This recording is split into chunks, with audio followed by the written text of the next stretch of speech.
Hi, I'm Al Otto, your host of the Better Be podcast, where we find ways to strengthen the 403B and 457 marketplace. And we do that by talking to thought leaders, getting their best ideas, so that the issues that human resource professionals and CFOs and school business officers and superintendents face with their benefits can be eliminated.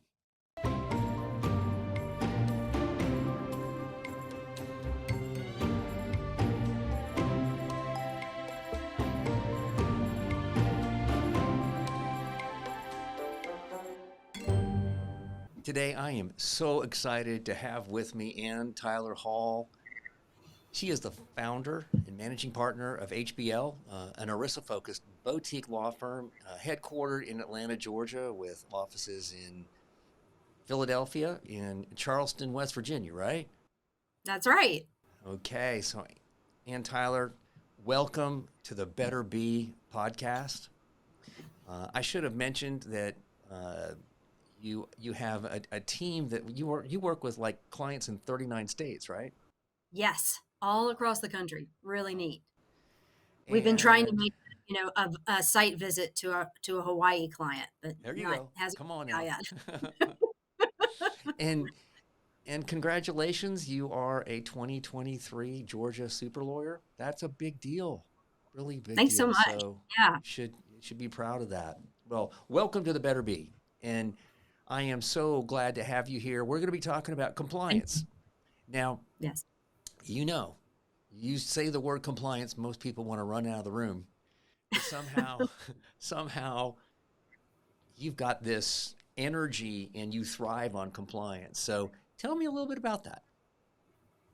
Yes. So much of compliance is about education, and a lot of plan sponsors have many issues, items on their plate, and ERISA, Employee Retirement and some Income Security Act.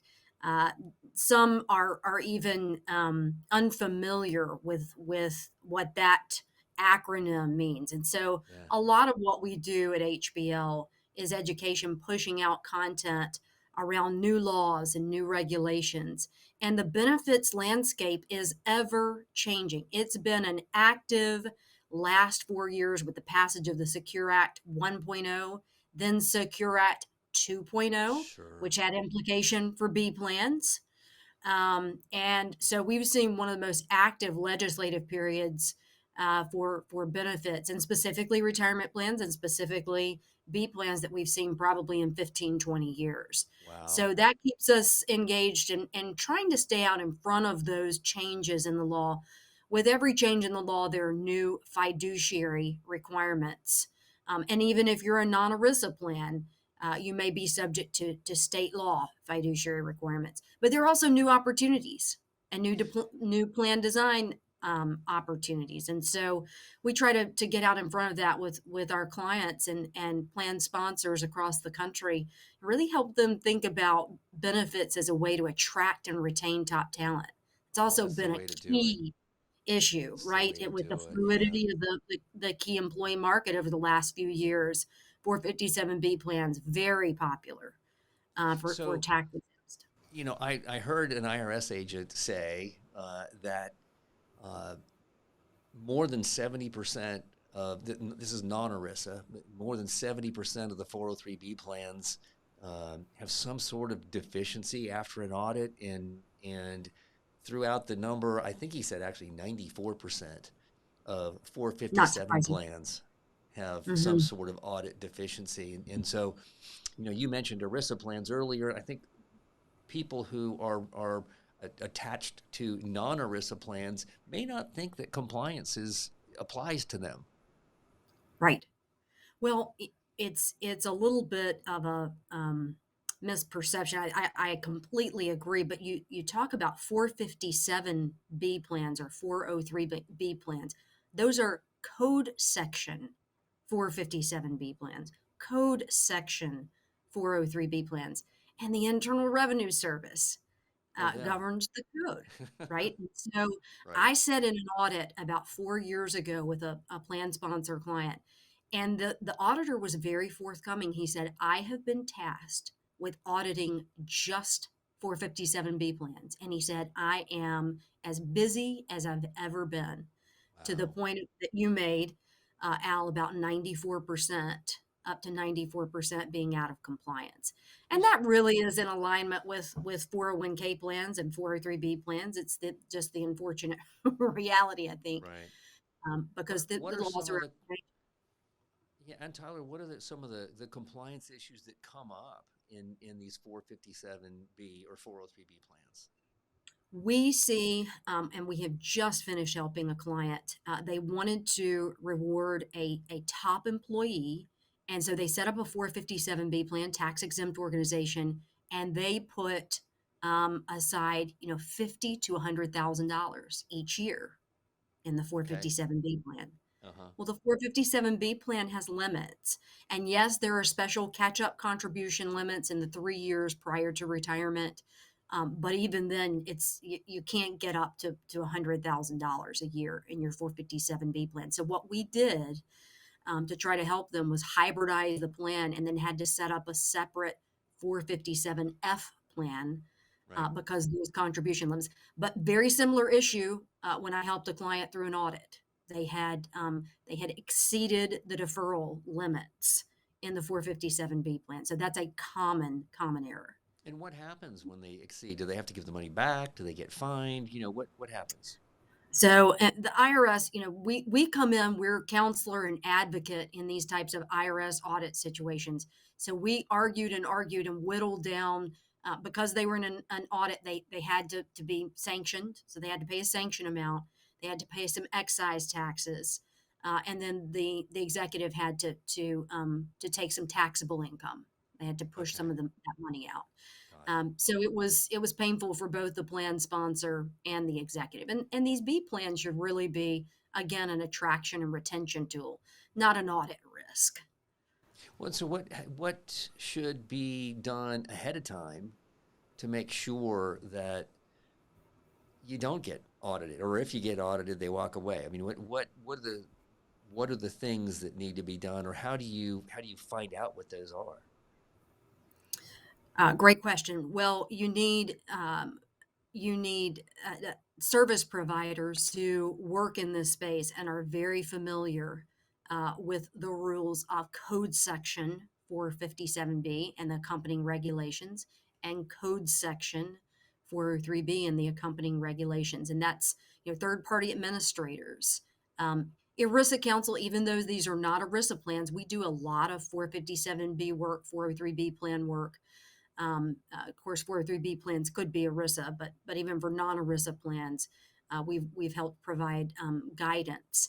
And you probably do need a committee, even if it's only a few committee members that's overseeing the plan, making sure that the right service providers are involved. And as a threshold matter during the RFP and looking through the right service provider for your organization for your plan, uh, ideally they would provide for you a checklist Sure. and guidelines for keeping the plan in compliance, but that the TPA and your record keeper, your counsel, are involved at the onset and implementation. We come in and do a lot of fire drill work. We're good at it, but Yeah. it's not very fun for the plan sponsor. So it's better to have that counsel, that top notch record keeper and third party administrator and advisor up front at implementation. And you So really need all of those. what I'm getting is from you is yes, you really should have a defined contribution plan committee, and you should ask for whoever's guiding you. Where's my checklist, or do Right. you keep a checklist for me? What is that? Those are pretty important things. And one of the So things that we've been doing at HBL, Al, is we help our clients through the RFP process to just ask these salient questions. And it's based on what we've seen for our clients from a non-compliance perspective. So we asked the TPA or the record keeper or the advisor, how would you handle this? And how do you serve your client in this way? And it's based upon non-compliance issues that we've addressed for other clients. So a plan sponsor could actually call you, and you'll do an RFP, whether it's for a TPA or for a record-keeping organization. You do that work.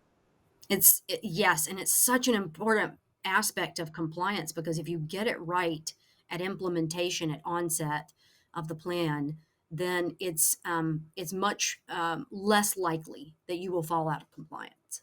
Awesome. Awesome. So with the you plan. do, I know you do a lot of ERISA work. So do 401k plans get audited as much as 403b and 457 plans? Is it uh, different?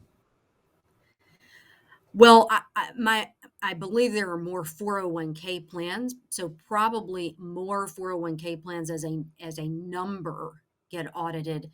But I have been surprised.